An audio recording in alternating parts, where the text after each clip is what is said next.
Motivation comes in waves. That's the most important thing to understand neurobiology.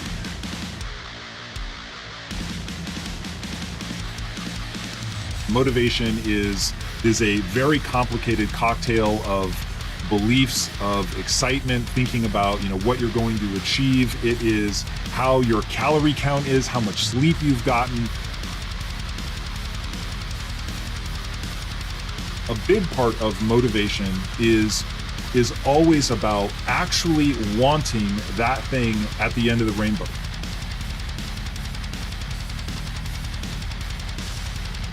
So what is your pot of gold? What is the thing that made you want to do this in the first place? You want to have a self-narrative around showing up and doing this thing when you know other people can't, they won't. During COVID, during lockdown, they're getting worse, they're getting weaker, you're getting stronger, you're getting better, and people are so weird about competition. Let me tell you, one of the most controversial posts that I posted recently, which I did not expect to be controversial, was that I was talking about business, when I said this is a competition, which is patently self-evident in my opinion. But being willing to compete with others and to have a self-narrative around striving and pushing and doing more than other people are willing to do, that shit will feed your soul in a way that I can't convey. The people that are afraid to compete, people that are afraid to lean in, people that are afraid to make huge demands of themselves, they will fall by the wayside. And people that can have that discipline, that get excited about pushing themselves, being accountable, being consistent. Because ultimately, those things lead to an actual outcome. You actually do get stronger. You do get better. You look better. You have better longevity, better stamina, whatever it is, whatever that thing is that you're motivated by, you really can achieve that. But you have to be consistent.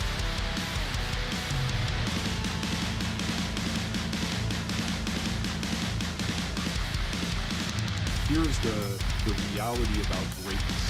Greatness is about doing the things that are tragically boring and that you have to repeat over and over and over to get better at them in a deliberate way. You don't just want to repeat them blindly, but in a deliberate way, buckling down and doing the things like for a musician, playing your scales, practicing your improvisation, practicing your cold reading, all of the things that are very easy to put off when you have a job and you're busy and you're making a living.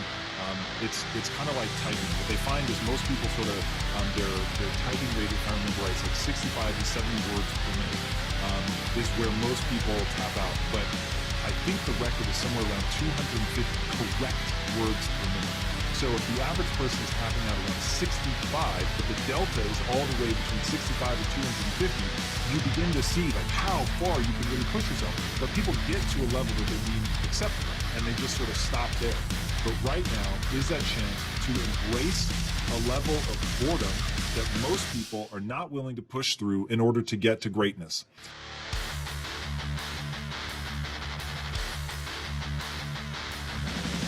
Boredom kills more entrepreneurs than anything. It kills more entrepreneurs than fear.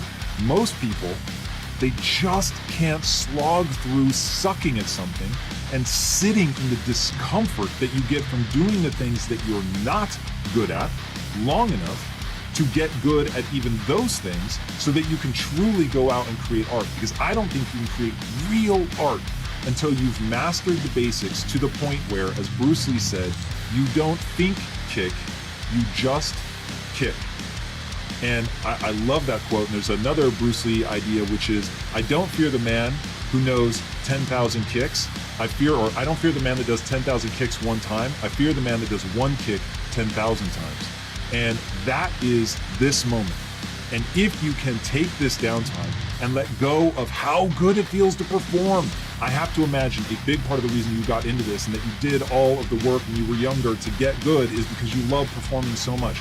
So if in this moment you can buckle down, be disciplined, set your sights on something very specific that you want to get good at, disciplined practice at that thing to get good at this, on the other side of this, you're going to be far more extraordinary than you were when you went in because you no longer have the distractions of the actual performance. You can just get down to practicing.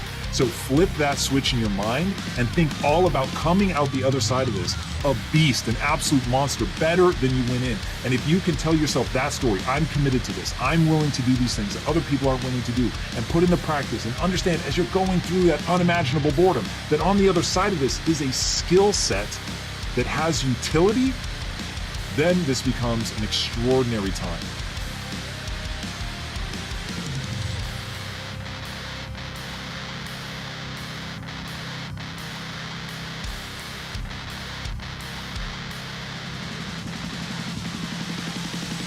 In this specific time, number one is leading by example, always and forever. If you want to do anything when people are involved, whether it's kids, whether it's somebody you love that is, there's a piece of advice you desperately want them to take and they're not taking it, whether it's your company, the answer is always, first and foremost, lead by example. That is critically important.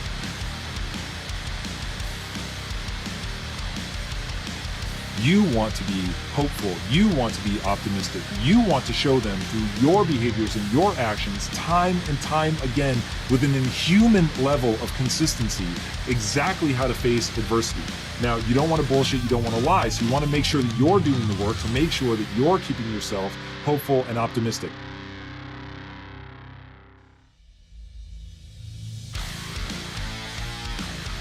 Now, how do we stay hopeful and optimistic?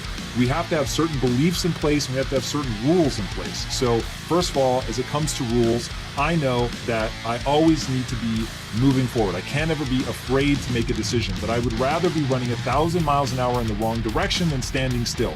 Okay, that rule has served me very well. Now, why is it better? Tom, you're running in the wrong direction. That's way worse than standing still. Not true. The reason that you never want to stand still is there's zero progress made when you stand still. When you move, you're at least learning, even if you're moving in the wrong direction. Failure is the most information-rich data stream you will ever encounter. And say that again. Failure, moving in the wrong direction, is the most information-rich data stream you will ever encounter. So now, when you turn around and you start moving in the right direction, you're making a huge amount of progress. So even though, yes, you have to backtrack, it's still far better than standing still and not learning those lessons. So that is huge. So you have that rule. Now, beliefs. You need to believe that if it doesn't violate the laws of physics, then you can solve the problem.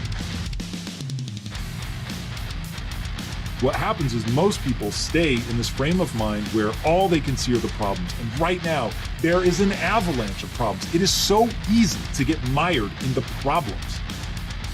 But if you have a belief that as long as it doesn't violate the laws of physics, this is possible, that any obstacle can be overcome, that you just have to figure out what it is that's going to allow you to go over this obstacle, under this obstacle, through this obstacle, around this obstacle, whatever, but you know that giving up is not an option.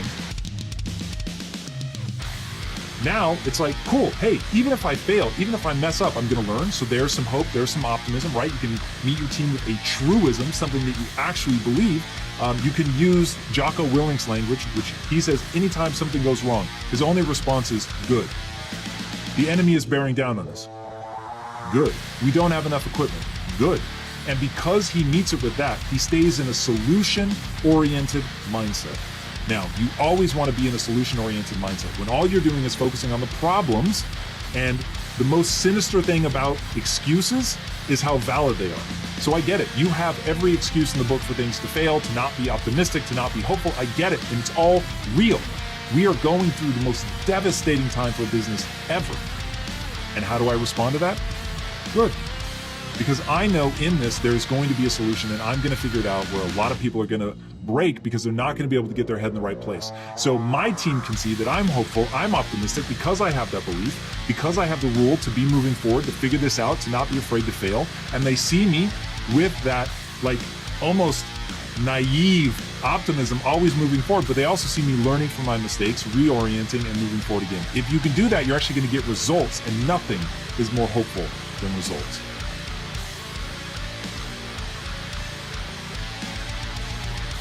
This is so critical. You have to know what your priorities are, and you have to be able to close your eyes and imagine what a win looks like. The big problem here is that so many people either don't have clarity on their goals or they have conflicting goals that they've never resolved. So I will state what my priorities are so you can see exactly how I've organized my life. So number one, without question, in no uncertain terms, by a massive margin, my number one priority is my marriage. Now, why is my marriage my number one priority? My marriage is my number one priority because nothing, and I mean nothing, not the level of success, no awards, no amount of money, nothing has brought me the kind of joy that my marriage brings me. So I am hyper protective of that. Now, that actually doesn't get the bulk of my time. The bulk of my time goes to my business. Now, here's something that's really gonna freak you out. I'll give you my top 3 priorities. Number 1, my wife. Number 2, my business. Number 3, my family.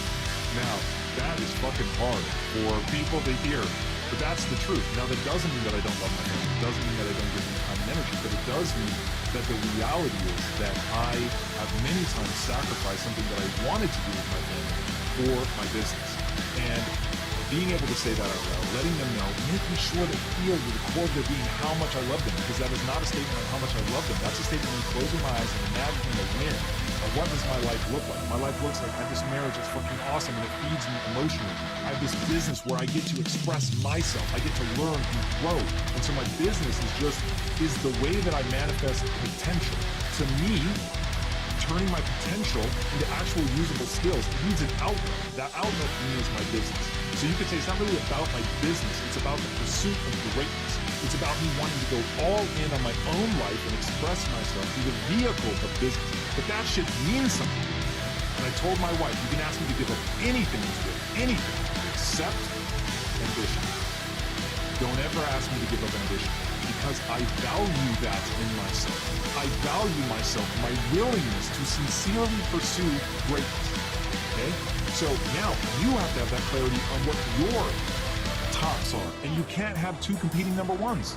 It's not family and business. If it's fucking family, man, lead your life according to that. And if you're not having the wins that you want in your business, who the fuck cares? Your number one priority is your family. Crush it, man. All in. Kill it. Do whatever it takes. Unconflicted. I have shells in the back of my head. Because that is so true. Like, if you want to be, if a win to you is being the greatest dad and husband of all time, you be the greatest dad and husband of all time. And if your number 2 priority is building your business, then it's in second place. And it's going to get what it can get. Now, that doesn't mean you can't be really hardcore about second place. But 1, don't value yourself for results.